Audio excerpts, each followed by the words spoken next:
Good evening or good morning, whenever you're watching this. I'm joined once again by Daryl Carter. We're going to be previewing the last Saturday racing before Christmas. There'll also be something coming out this week where we're covering the Christmas festivities, so between Christmas and the New Year. That's something to go on to later, but for now, we're going to just go through the Saturday action. To be fair, there's some half-decent racing considering there's small cards and not that much action on. But first off, Daryl, how are you doing, mate? Very well, very well, very well. Been busy, tired. 12 hours in the office today. Ooh. Studying, yeah. Wrapping presents? No. She's downstairs doing that. I've just been up here watching racing. Nice. So I reckon best place to start off will be with Ascot. As you rightly said, there'll be an inspection tomorrow morning. We can cover this particular meeting off. If there's any reason that it does get abandoned, then we can skip through the video for those later. But I'd like to go through all the races, although we were thinking of just covering the ITV stuff. The 1240, the novices handicap hurdle, it's only a 0 to 120. I don't have a strong opinion on anything. I think there's a couple in here that could be, I mean, if you look at the form, you'd think I'm balmy, but I think Masai Warrior and The Future is Bright both look a bit plotty jobby, but who knows, they'd be punty. Is there anything you like in this, or should we skip it? Not really, it's a bit suspicious, isn't it? Let's skip it straight on to the 115, shall we? Boom. So the 115, the graduation chase. Adrian De Point is in here, or Pont. 2 years ago, he was sent off 11 to 10 favourite for the race when he got smashed up by Coney Island.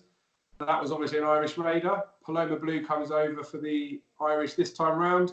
I quite like Paloma Blue in this. I think ground will suit. I mean, we all know the jumping's a bit suspect, but he's probably about the right price. I would have liked a bit bigger if I was going to get stuck in. On the blind side, they keep saying he's going to come back, but I'm not seeing it. And then we've obviously got Double Shuffle, who's 9 but still eligible for the race. And then Riders on the Storm, who had the mix-up at Cheltenham last week. So Paloma Blue would be my selection, although I won't be punting it. What do you think of the race, mate? Yeah, it's a bit of a strange one, really. I know a lot of people are really keen on this Riders on the Storm. I'm not a massive fan, if I'm being honest with you. Just a bit unreliable. Obviously fit enough the last day at Aintree when beating Sepage by 1 3/4. But it didn't scream to me that he wanted an extra furlong or an extra 2 furlongs on top of that. Soft ground or heavy ground's a bit of a sort of an unknown. I mean, it was soft the last day at Aintree, but it just looked really tired at the finish that day. He's a big horse. He's a young horse. He's obviously still improving. I just couldn't be having him at 6 to 4 or around that sort of price, to be honest with you. Paloma Blue's very interesting. Henry Bromwell, David Russell. Now, I'm a bit sceptical of Paloma Blue. I'm not entirely sure why they're travelling over for this particular race. You shed any light on that? I don't know. I feel like it's because it's a good opportunity, the graduation stuff, because you're limited to how many chases you could have won to have run in it. You're limited because of the trip as well. There's not a great deal of 2.5 milers for second season novices that would be outside a graded company this time of year. So as I touched on before, when Coney Island came over to run in this, big obviously hoo-ha about him potentially being a Ryanair horse, all those sort of things. Typically, it just is a much easier target for the Irish horses to come over and run in this. It doesn't mean that he's the best Irish horse at this sort of trip. He's probably coming over because it's potentially going to be a weaker race. But yeah, it wouldn't be. But this is a step up in trip. This is a step up in trip for Paloma Blue. Yeah. Another one who's not really been looking like he wants that extra furlong.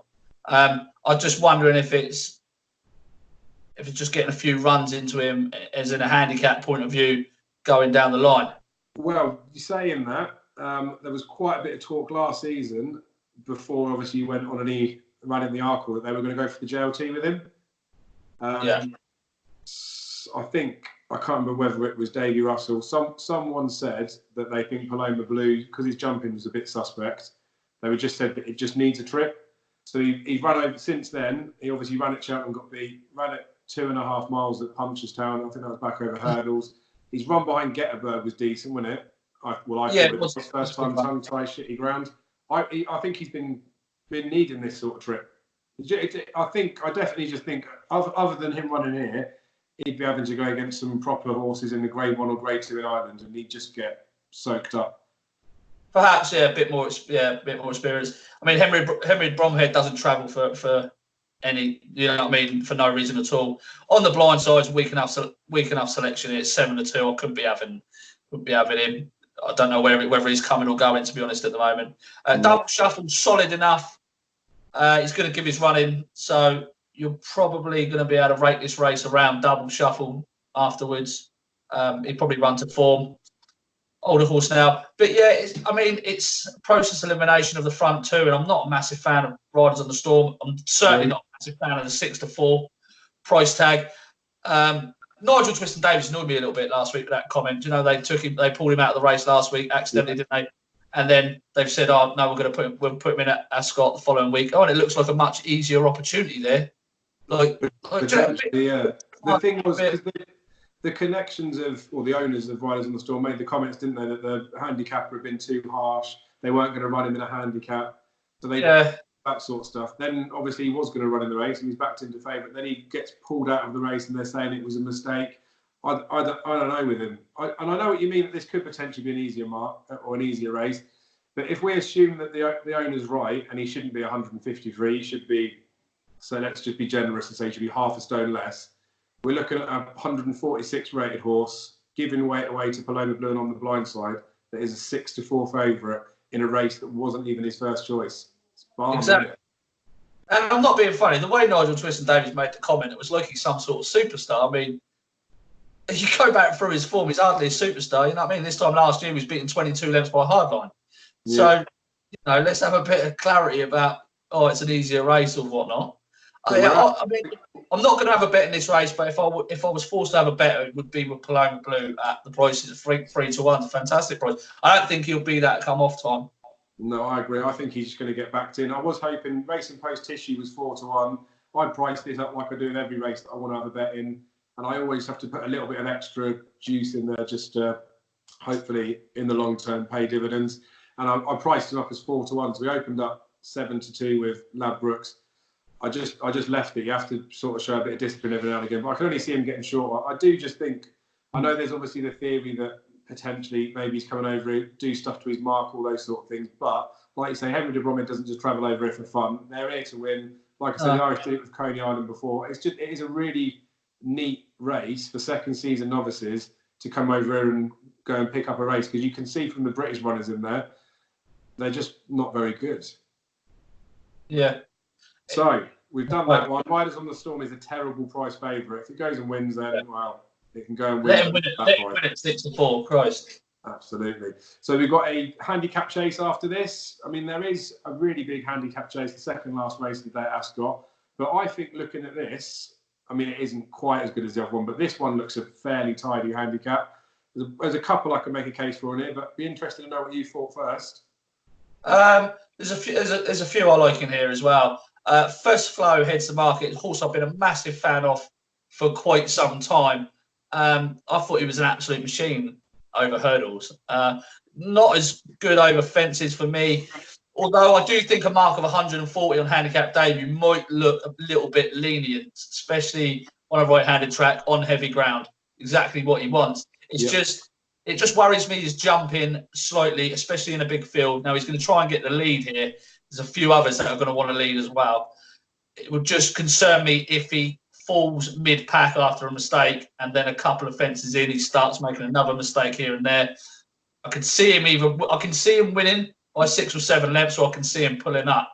And just at around 10-3, he's had a bit of support, 5-1 into 10-3. I'm just going to have to leave him alone. I think there's others in here a bit more straightforward that you can make some cases for. Aspire de Guy desperately needed the run at Chepstow on returns. Only had 2 chase starts. That was off a mark of 120. Went up £1 for that. That's really strong form on debut, finishing second behind Simply the Bets. That horse has gone on to Frank the Form. The third Golden Whiskey, who reopposes here, has gone on to Frank the Form as well. Aspire de Guy came out at Exeter in a 0-140 contest. So he stepped up slightly in grade, and he won with quite a bit in hand at Exeter over Deauville Dancer. He just sort of idled a little bit towards the finish, but he just screamed like he's got loads more to come. Venetia Williams is having an absolutely outstanding time at the minute. I think 6 for last 1. And yeah, she's just having an outstanding time of things. The Spider-Gee's interesting, but there's a few others that are interesting. Golden Whiskey, like we just mentioned, but he did drop down next time out after finishing behind the Spider-Gee into 0 to 120 company to win that with ease. So while he probably has still got a bit more to come, I think that a Spider-Gee is quite a way ahead of him, if I'm being honest. I mean, I could go through the whole of this race. That Cabrook for Nicky Henderson is very interesting, very smart in France. Had a nice little prep over hurdles after a long time off, and goes chasing now. Michael 145 looks a bit high. Don't know if you agree. Yeah, I think so. That looks like the sort of horse that you could definitely see it picking up one of these handicaps at some point in the season. Yeah. But just whether today's be the day or not, I don't know. I think that the thing that I'm more drawn to him about now is because the ground is so bad. I think if it was soft ground or anything like that, I'd probably be thinking he'll be waiting for another day. So I could make a bit of a case for him. I think you're right though. I think First Flow deserves to be favourite. I like when they put novices into like sort of open handicaps because did last year with Benny's Bridge. It seems to sort them out a little bit. The novices are obviously novices for a reason. But when they go against the older heads, it sometimes sharpens up their jumping. And I know in a race like this, he will want to be up with the pace, but he'll definitely get a toe in by something in here. I agree with you as well. I think the mark looks light enough, to be fair. So I reckon he's the one. Espoir de Guy. Sorry, go on. It's just that if he makes an error and then he falls into mid pack, he could just be swallowed up. He's just that type of. I think they're going to try and get the lead with him. I think they're going to fly down to the first and see if he comes out ahead at the first fence, and that will shape the race. He's probably one of those horses you might want to back in running if you're an in-running punter, because if he gets a soft lead out in front, then he's well handicapped to go well. It's the other side of the coin that I'm slightly concerned about. And with bigger prices in here and others you can make cases for, like on the slopes at 18 to 1. Got to prove he handles the ground, but it's got some form that's been frank this weekend. There's a couple of other cases you can make in it just as strong as First Flows without those sort of worries about the jumping. So yeah, I agree, mate. And there is that's why I like the look of this race.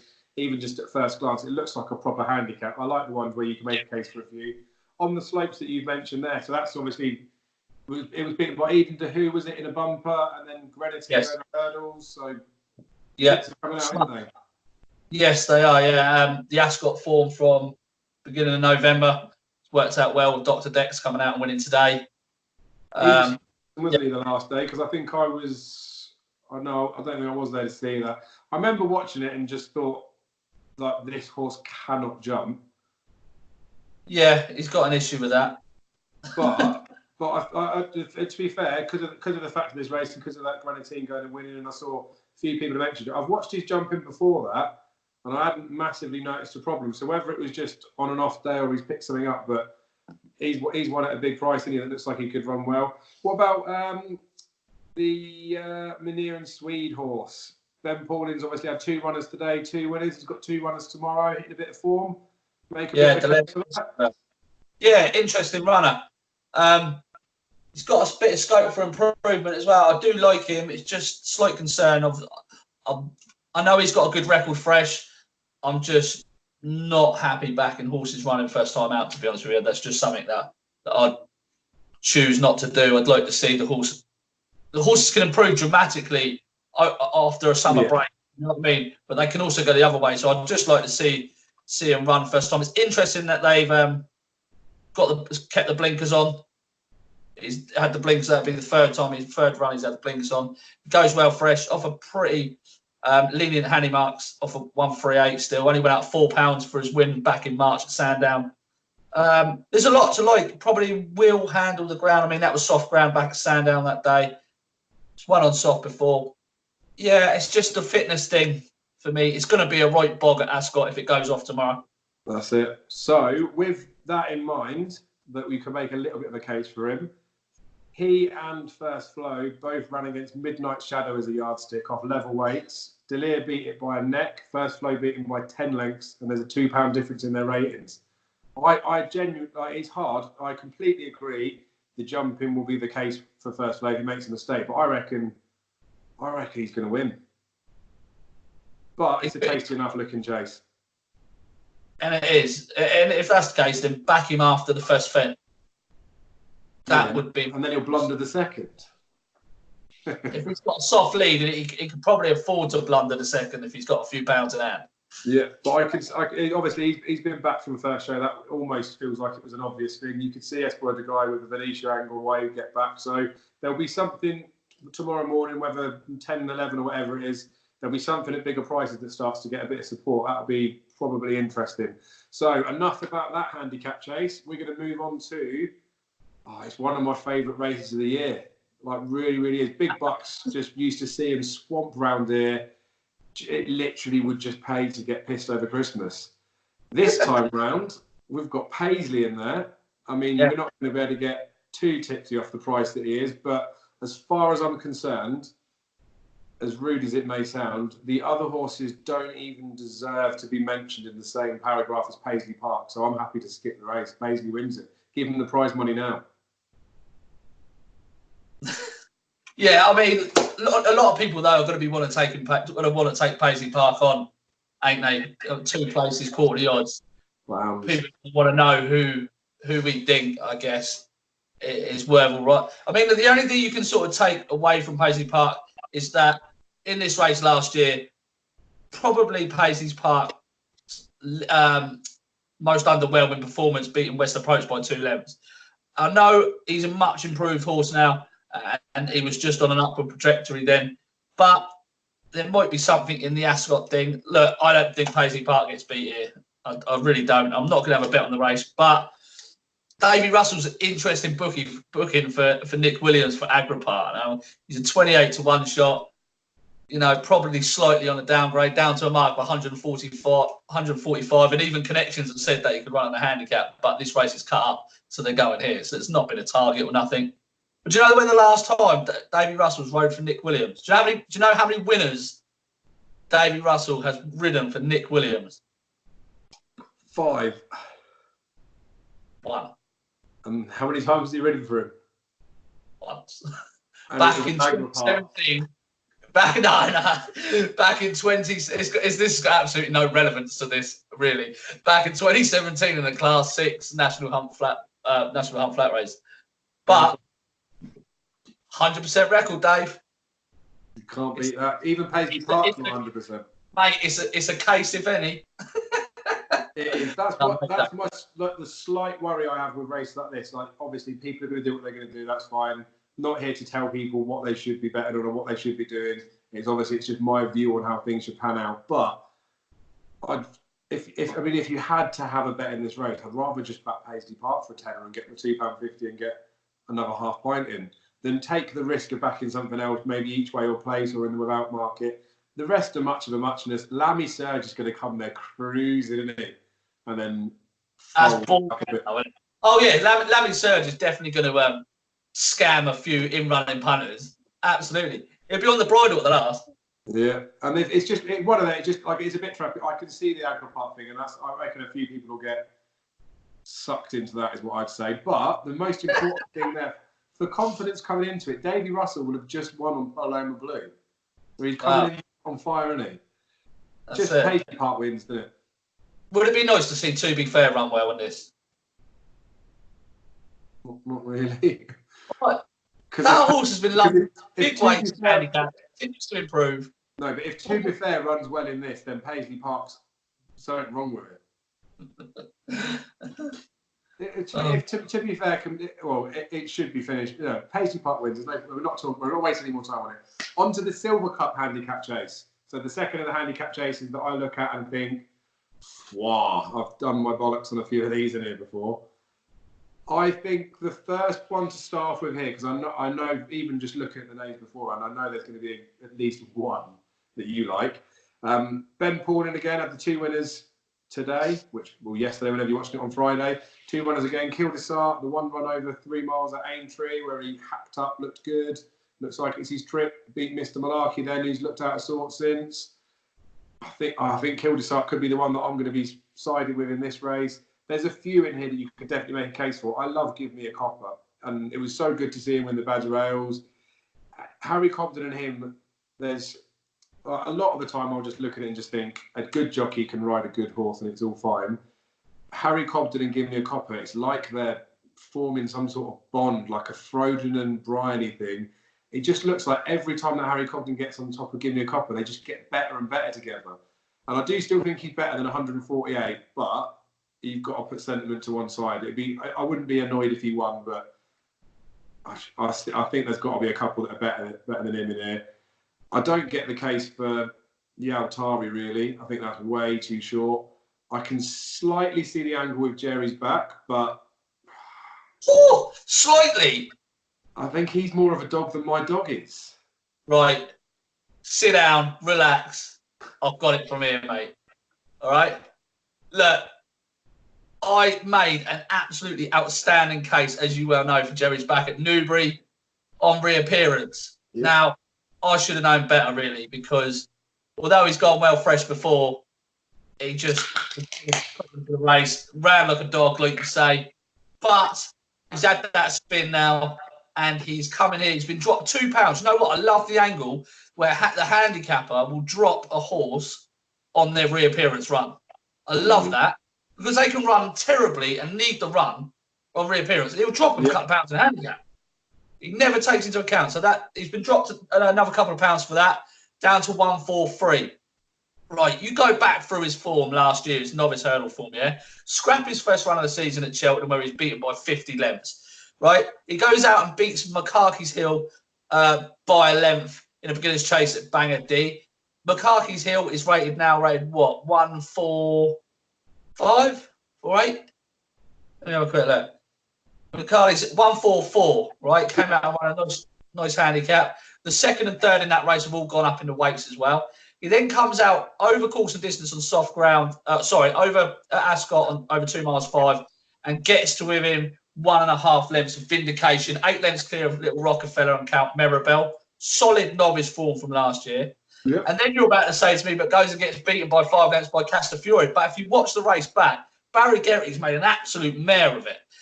He's cruising now on the bridle. Yep. He's going to win by 5 or 6 lengths, beating a 4-miler winner, LeBroy. Slate House, 84 lengths back. Crucial while miles away. All he's got to do is jump the last, and Barry does what Barry does and steadies him right into the last and clatters it and makes an error. Couldn't pick up and get going again. It was too late. Castafiore goes on and beats him by 5 lengths. Now, that was the last time we see him until he ran at Cheltenham in a 4-miler where he finished third. He was hampered so many times around that. It was a disgusting race, if you remember it. And was off a mark of 148 there. Yeah. He's £5 lower now. What has he done wrong? Vindication's gone out and franked the form. He's rated 160. There is just so much to like about Jerry's back. And I'm glad he's now back at Ascot where he clearly liked it. The step up to 3 miles is definitely going to suit him. Last season, Philip Hobbs thought that Jerry's back was going to be one of his best chances at the Cheltenham Festival. Barry Geraghty's back on today, off a mark of 143. Been gambled all week, slowly chipping away at him. 14 to 1 he was in the middle of the week. I think he's got a fantastic chance. And I'll tell you something now, if he doesn't win this, then you want to keep a close eye on him because if he runs poorly in this, he's going to be dropping down again in the handicap. And he may well be a plot job for Cheltenham. But I think he's a good deal off 143. Kildesart is the other one I've backed in this. Echo your thoughts. Unexposed at 3 miles. Really like him. Lovely little spin behind Lost in Translation last time in a little prep run for this. Off mark of 155, carrying 11. So I think he's a decent horse, but I wouldn't like to see him. I wouldn't like to see him too far back in the field in these sort of conditions. That would be my only slight concern with Kildesart. But Jerry's back. Has got novice hurdle form on heavy ground where he's absolutely bolted up. He handles it fine. I think there's a lot to like. And now he is second favourite. I knew you liked him. Do you know what the funny thing is? You remind me of a younger, more handsome version of me, probably, 15 months ago with Jerry's back. I feel like you're just going to have to go through the process like I did with him, unfortunately. Mate, not a chance. I definitely get all the angle. Like I said, I liked him before. I could see a case. I'm sure he's going to pop up in a way handicap, but I think given the fact that Kildesart and him are 5 to 1 the pair, match bet all day long. I'll back to both, mate. I'll back one at 6 and one at 7 to 1. I'm getting 4 to 1 of my money either way. So yeah, you're well in. But if the two of them there match bet, I'm having Kildesart, you're having Jerry's back, just for a friendly pat on the back. No, because I really like the pair of them. Exactly, because you know that Jerry's back's not bomb-proof. He's too short for me now. I agree. The people who backed him earlier in the week, all that sort of stuff, they're onto a nice thing there, but he's not bomb-proof. No, but he's as well handicapped as anything else is in here. Yeah, agree. But there's something wrong with the horse in the head. There's not. Creve Hill's running off a mark of 155. Yeah, obscene. Come on. Yeah, well, I know. I get all of that. I get the angle and all that sort of stuff. The thing is, I was at Newbury when he ran. I didn't pay too much attention to the race to begin with because it was the change of silks, wasn't it, for that particular race? But come on, I did watch it back. That was his first ever run in a handicap, and we know that handicaps are sort of hustle and bustle, all that sort of stuff. This horse probably knows that he's quite good. I think he's got a bit of a chip on his shoulder. He just looked like he's sulked going around there. But if it's a plot job, then maybe that's why. I definitely get the angle. I get all those bits and pieces. I definitely see what you're saying with the Vindication, Mulcahy's Hill. But all I'm saying is he was off 145 that day. He drifted out to 8 to 1 at Newbury. That was a £25,000 race. Went to the winner. Oh, sorry, what was it? Yeah, this is the 50. This is slightly better. Oh, it's not as much as I thought it was originally. No, well, that's the thing. JP will be back in it, won't he, if he fancies it? Yeah, that was the worry the last day when it started drifting out. So what?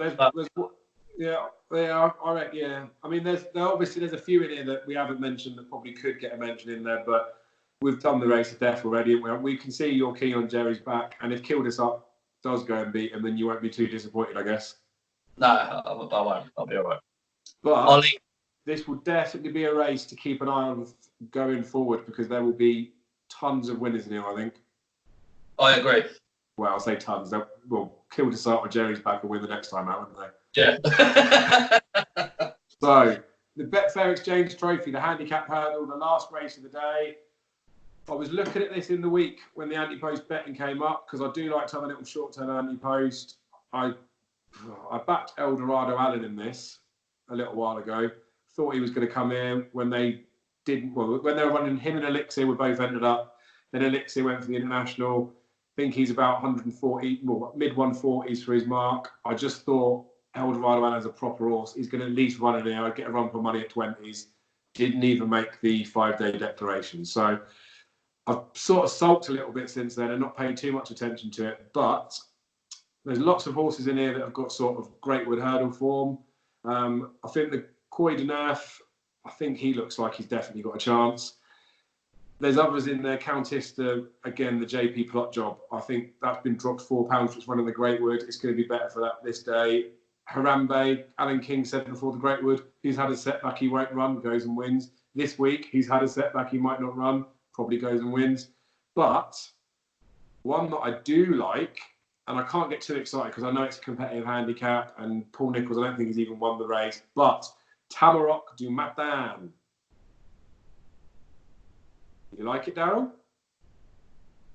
Blatant non-trial the last day, wasn't he? And it was given £5 to Sir Master Debonair, who will go and win the Supreme. First time tongue tie. It was a break for quite a while.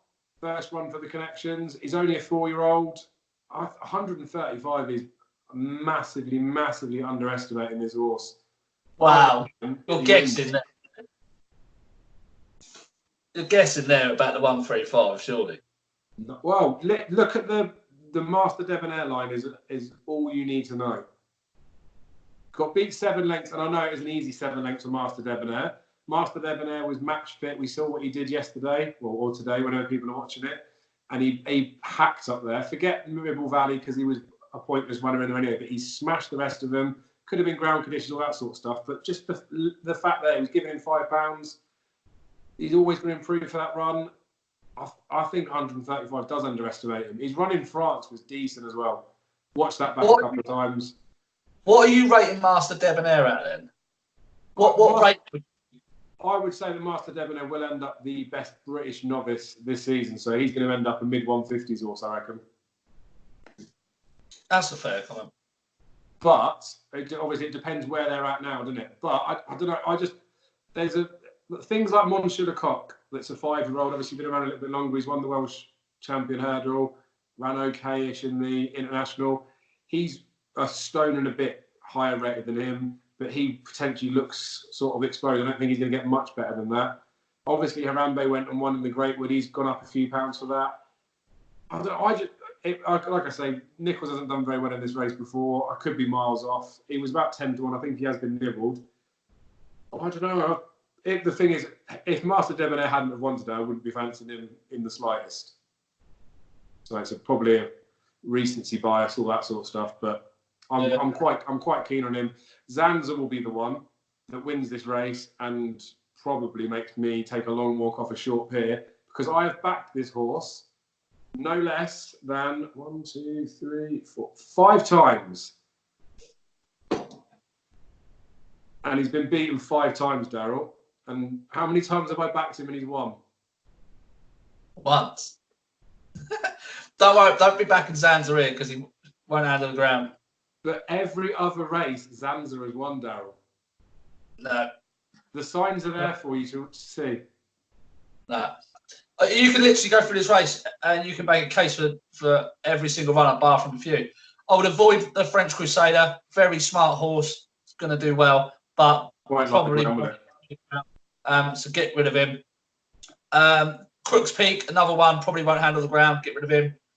Scaramanga is definitely one to keep an eye on going forward. Not for this race, because Scaramanga will not handle the ground. But this horse produced an excellent display at Wincanton early in December and was so powerful at the finish. Now, I've been raised £12 for that, but that effort was a clear career best on return. So, or not on return, after running at Chepstow on soft. But keep an eye on that, but that's not going to win this, so don't worry about that for a minute.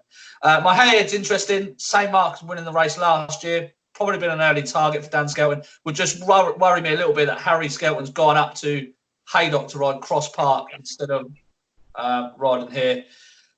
Coeur de Neuf did really well in the Greatwood Hurdle. I know the race favoured prominent runners, but Coeur de Neuf took that inside track all the way around and quickened off, travelled the best going into the straight. Just suggests to me that he's a pretty decent horse, because no other horses on the whole, out of the whole day from Cheltenham, came anywhere when they ran around the inside. All the winners in the top 3 came from the outside on the better ground. So it just suggests to me that he's probably better than a mark of 133. In the same race, Harambe obviously won it. Now, the pace was pretty slow that day, and like I just said, it favoured prominent runners. So the fact Harambe was able to make up so much ground and come through and win that suggests that he's a pretty useful horse. I think 10 to 1 on Harambe is too big. I don't know why he's not really favourite for this race. I know there's only a few points between them, but Umbrigado is another one on my back. I haven't backed anything in this race yet because I've been working on it since Monday, and I can just keep making cases for every single runner. Umbrigado, I do like the angle where if a trainer sends out first time over a further distance than their next target, if that makes sense. So he ran over 3 miles first time out, and now he's dropping back to 2 miles. Now, I think he wants 2.5, but this ground just might suggest that you're going to need something to stay at least 2.25 to win this. It's very interesting. It's definitely on the radar going forward. It's just, I don't know if I want to play at the top of the market where I can make a case for something like Harambe at 10 to 1, or Who Shot the Sheriff at 12 to 1. I can make a case for that. Even Sir Valentine, Mohamed, Remulet. You know, it's one of those races. I think if we had 5 of us here, I think we'd all come up with a different selection. Absolutely. No, I'm not helping the cause here, but oh no. But so there's you quickly mentioned Who Shot the Sheriff there. I feel sorry for him because he fell against Bailey's Bridge at Cheltenham, didn't he? Got put up £2, came second to Bowl Plan, got up another £4. Yeah. I think he'll run well again, but I reckon the handicap has just been a bit cruel to him, I think. Before I ask you about one horse in here, just to see if you pay attention, do you remember what I said about Harambe before the Greatwood? Yeah. bangs his head against the table door. And that's the thing. When Alan King says that I'm Harambe, well surprised at that, isn't it? yeah, I didn't think you listened. But when I don't know. But when Alan King says that Harambe's had a little setback, I can imagine they've just walked up to his stable and they're like, "Where the fuck has he gone now? He's just walked off." He is definitely a loon. But like you touched on there, the way that he quickened at the end, he looks like he could be. Excuse me. He could be above average, couldn't he? It could. You go back to Sandown last year, I know it was on good ground, but finished only 2.25 lengths away Trump. Mm. You know, a horse that anti-post for the champion hurdle.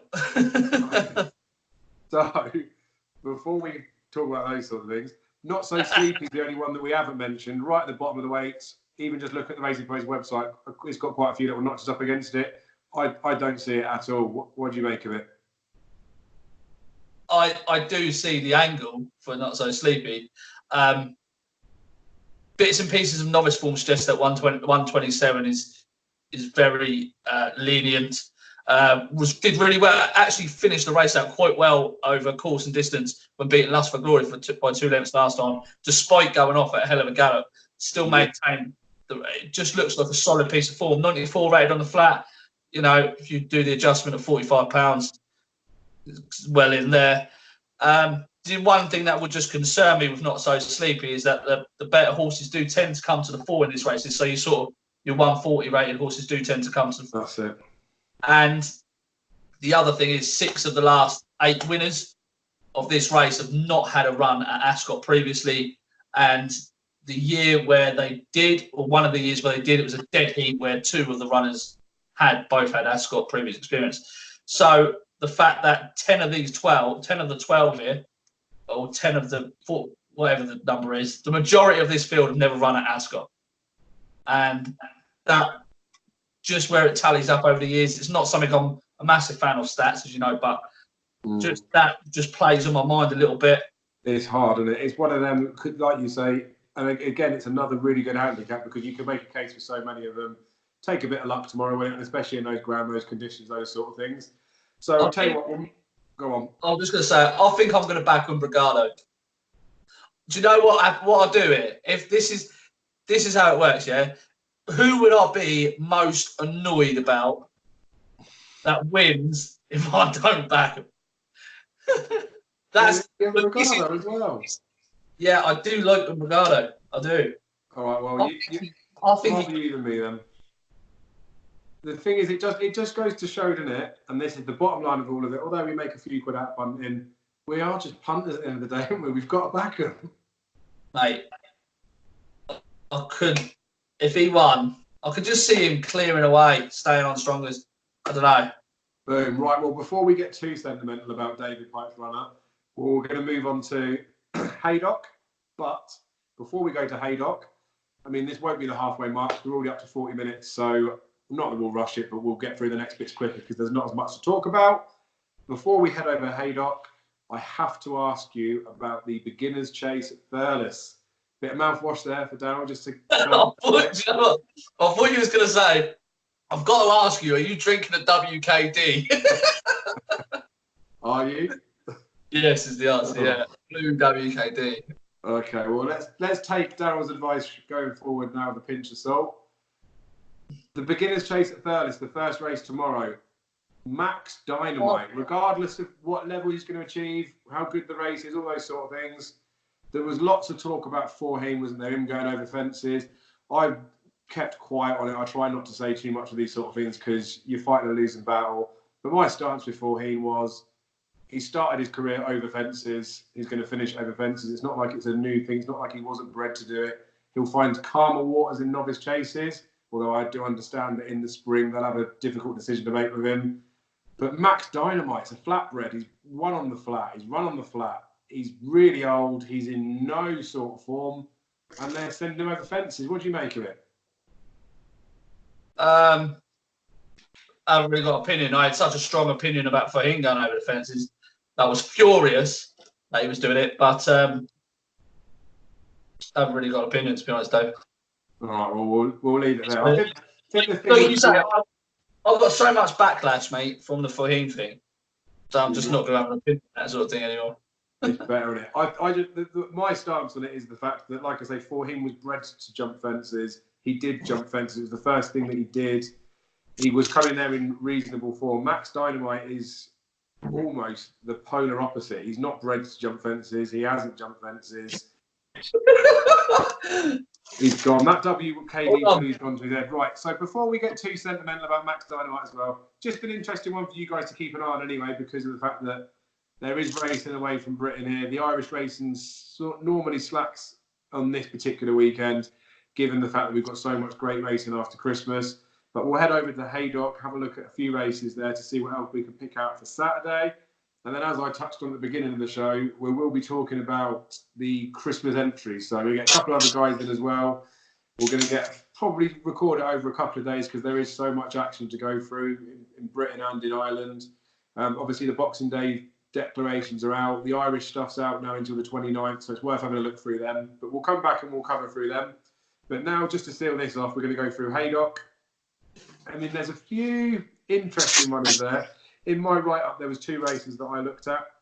The Betway Novices Chase, which is the 12.25, the second race on the card. 2 mile event. Precious Cargo goes in there for Nicky Henderson. He's had a wind up. Nicky Henderson said that they had a little noise back end of last season, nothing serious. I think this horse looks like he should be above average over fences. He's been ready to go for a little while. He could have run. It's all right. He could have run the novice handicap chase at Newbury, but he didn't. He's obviously been ready to go for a couple of weeks, I think. He's going to go here in the novices chase. I think he could be a half decent horse. Moonlight is in there for Jane Williams. So obviously there's the Lizzie Kelly thing with Agripart. I know Damien Russell's riding him, all those sort of things. But maybe Lizzie Kelly's come up here to see a nice opportunity for Moonlighter. I wouldn't expect Coolwell to be doing any good in there. So Daryl, you missed all of that. We talked about loads of stuff while you were gone.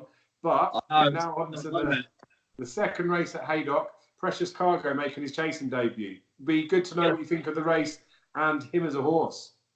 Yeah, he's really interesting. I think he's built for a fence, isn't he?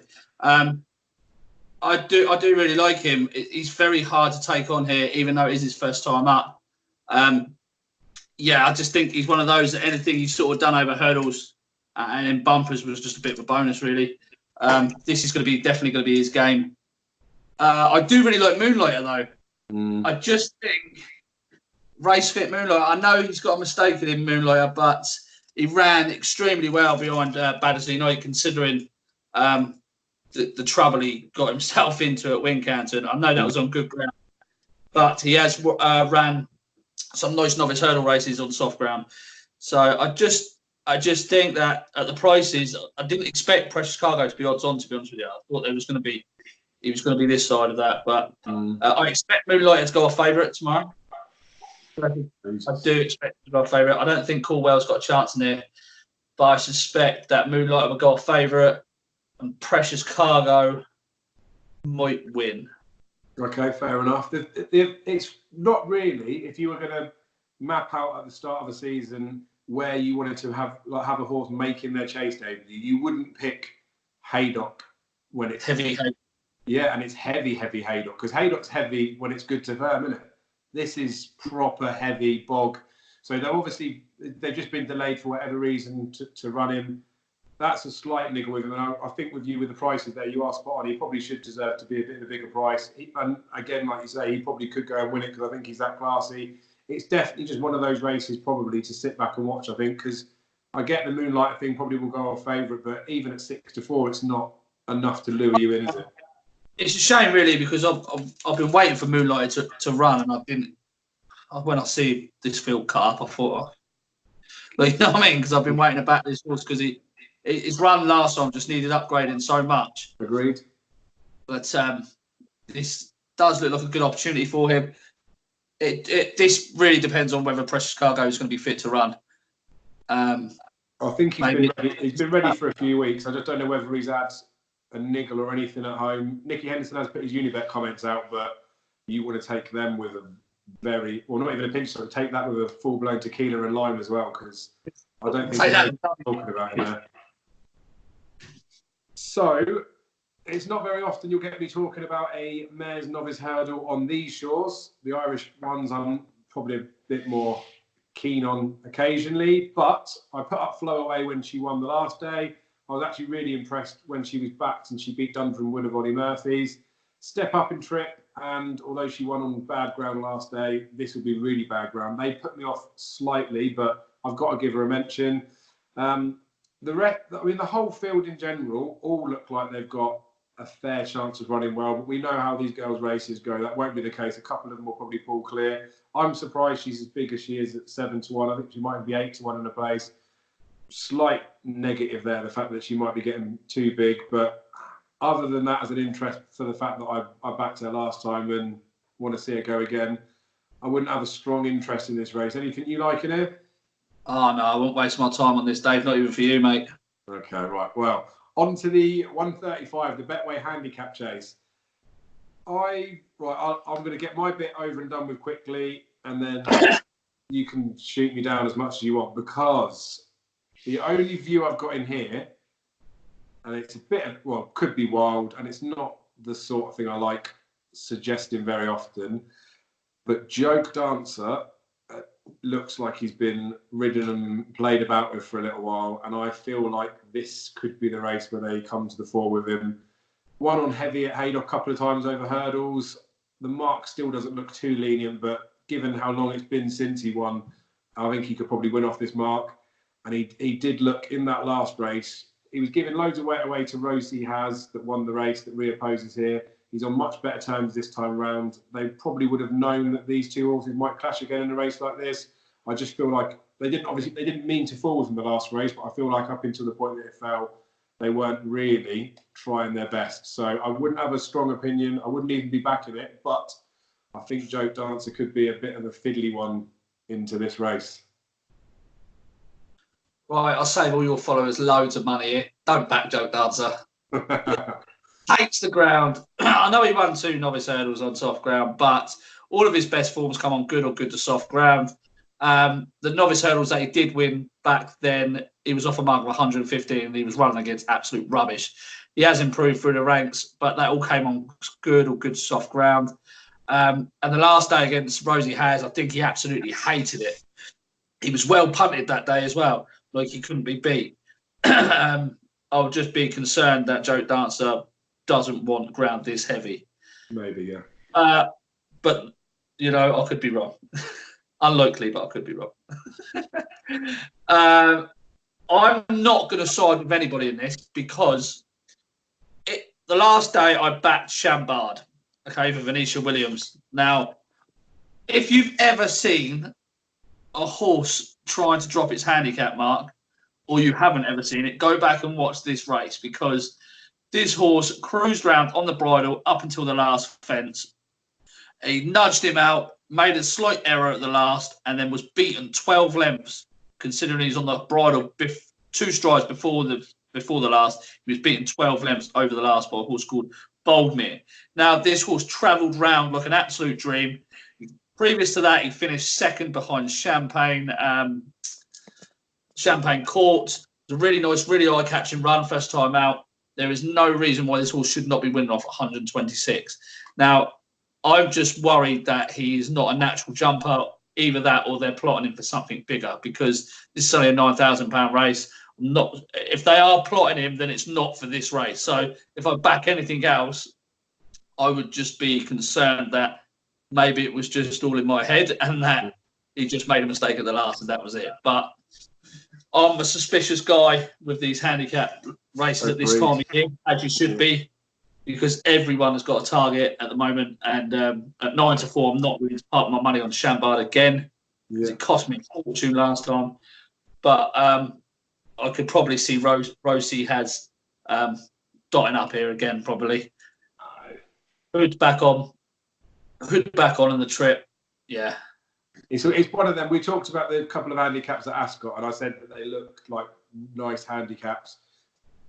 You sort of get a bit more excited about a few of them, and while a few of them have been ridden to think about bigger targets in mind, they're probably not less blatant, but they're not as extreme cases of probably doing it. Whereas you get to these level of it, you get the smaller field handicap chases, and you don't even know really who's trying today, who wants to win it, and they're the sort of handicap chases where you're best just to steer clear of them, aren't they? But especially attempts races, steer clear of them. oh yeah, there's a couple of them over Christmas, which I just love watching. Just watching them all trying to hold their horses up. But All trying to finish sixth.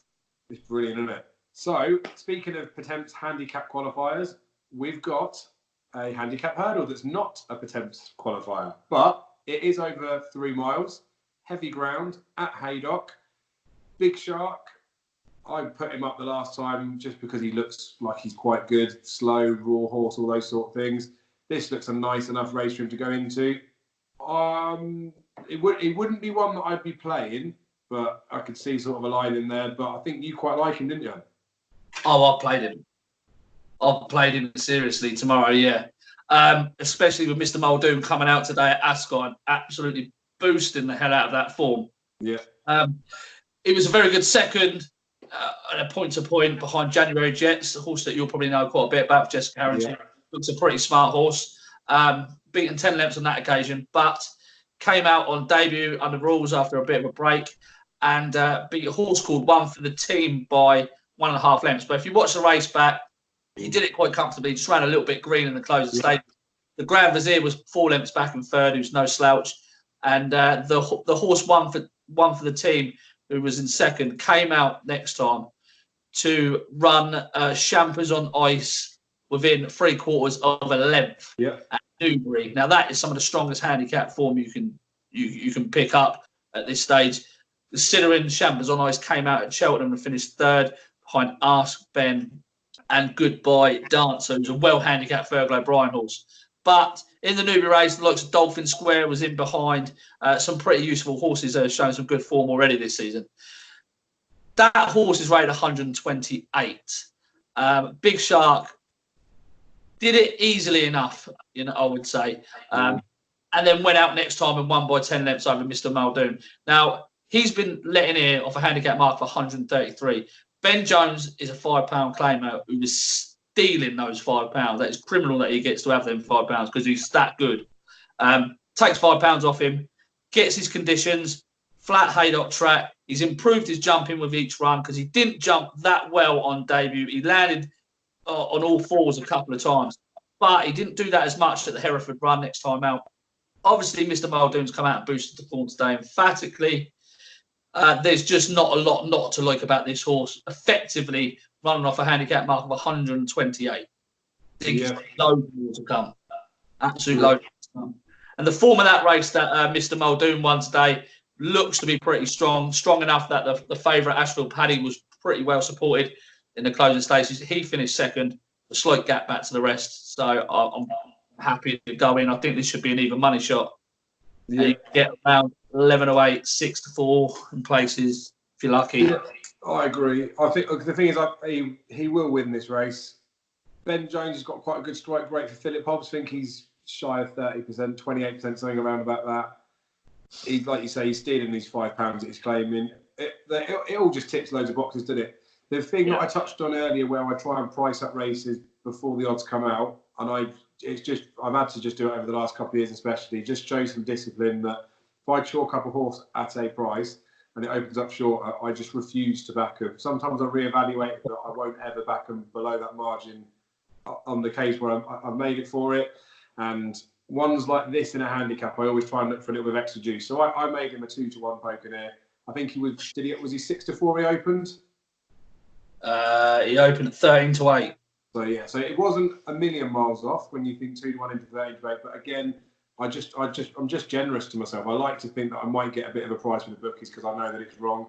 The 13-8, 6-4, even the 11-8 now still looks a good price. But that's the only reason I'm not backing him.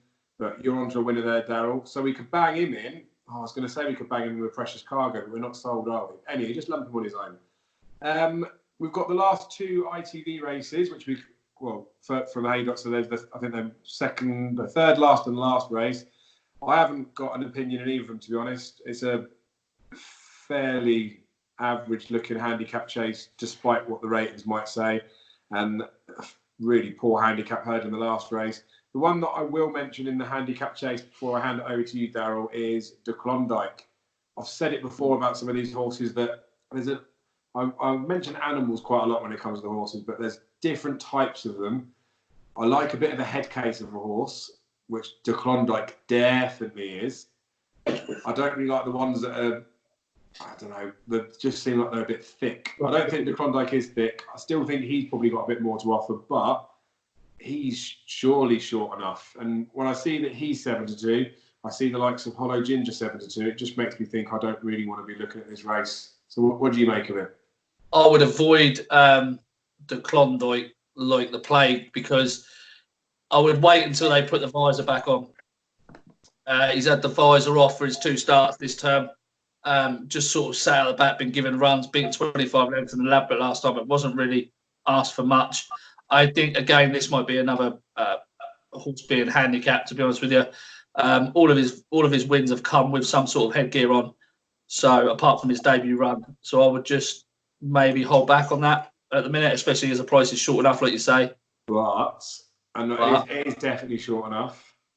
3 from 3 on heavy, without headgear. Without headgear. But I do. But that's what I mean. I understand the headgear thing, because he's definitely a bit special.